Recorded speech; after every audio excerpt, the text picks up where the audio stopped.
বড় বড় ডিগ্রি নিয়ে, বড় বড় টাইটেল নিয়ে, বড় বড় অফিসারের পদ নিয়ে আজকে ছেলে কোথায়? America, London, German, Britain, France, কানাডায় চলে গেছে চাকরির সার্ভিসে করার জন্য, কিন্তু বাবাকে দেখার সুযোগ নেই, মায়ের খিদমত করার টাইম নেই। কিন্তু 2 টাকা মৌলবীদের বেতনের পয়সা নিয়ে নিজের সংসার চালান এবং আলেম মৌলানারা মা আব্বাদেরকে যথাযথভাবে তাদের খিদমত করে। আলহামদুলিল্লাহ। আব্বা যদি হাসপাতালে থাকেন, মা যদি ডাক্তারখানায় যেতে চান, এই সমস্ত মসজিদের আলেমরা, ইমামেরা, মাদ্রাসার শিক্ষকরা মসজিদের কর্তৃপক্ষের কাছে, মাদ্রাসার কর্তৃপক্ষের কাছে কি করে ছুটি নেন, ছুটি, যে আমার আব্বা যান হাসপাতালে আছেন, মা জানকে ডক্টরখানা নিয়ে যেতে হবে, স্যার একটুকু ছুটি দিন, হুজুর একটু ছুটি দিন, মার খিদমত করতে হবে, আব্বার খিদমত করতে হবে। কারা বলে? এই আলেমরা, আলেমে দ্বীন। সুতরাং বড় বড় চাকরি, বড় বড় টাকা, মাসে লাখ লাখ টাকা, কোটি কোটি টাকা নিয়ে কি করবেন? যে মা 10 মাস 10 দিন পেটে ধারণ করেছেন, যন্ত্রণা দিয়ে খেয়ে না খেয়ে আপনাকে লেখাপড়া শিখেছে, মানুষ করেছেন টুক টুক টুক করে, বাবা পরের বাড়িতে, পরের জমিতে, পরের দোকানে, পরের কারখানায়, পরের কোম্পানিতে কাজ করে করে আপনাকে আইএস অফিসার করেছে, আপনাকে প্রিন্সিপাল করেছেন, অধ্যাপক করেছেন, আপনাকে ডক্টর বানিয়েছেন, আপনাকে বড় বিজনেসম্যান বানিয়েছেন। সেই বাবাকে দেখার আপনার সৌভাগ্য হলো না, খিদমত করার সৌভাগ্য কপালে ছুটল না, তো দুঃখ আর কি হতে পারে?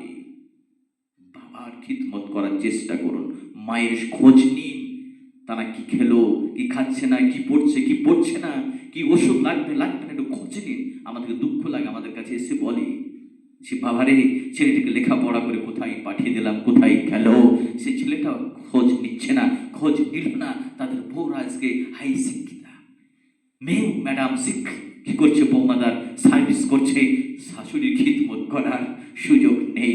আর শাশুড়ি কাঁদছে ঘরের কোণে বসে বসে, শ্বশুর ছটফট করছে, ছেলের চাকরির আশাই চলে গেছে, একটু ছেলের হাত দ্বারাই একটু পানি পান করব, একটু জল পান করব, সে আশাটা আজকে তার নেই।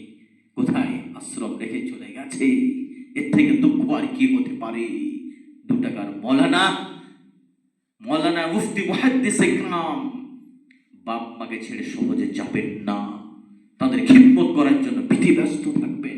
আব্বা জান, মা জানের খিদমত করতে হবে, এটা তার নৈতিক দায়িত্ব।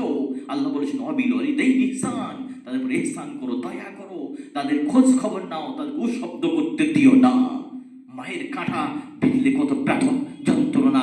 যারা মাকে ভালোবাসেন, যারা মায়ের বিবরণ পড়েছেন, আল্লাহ তাআলার কথা, নবীজি প্রফেটের কথা যারা শুনেছে, যারা পড়েছেন, ক্লাস করেছেন, মাসায় দাস করেছেন, তারা কোনোদিন মা বাপকে আঘাত দেবে না।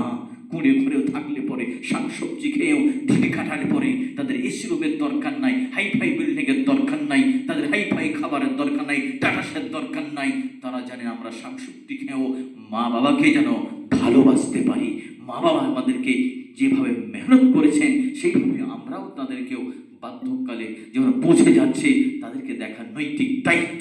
এটা উলামা ইকরাম জানেন, এটা আমরা গৌরব করি, গৌরব করি।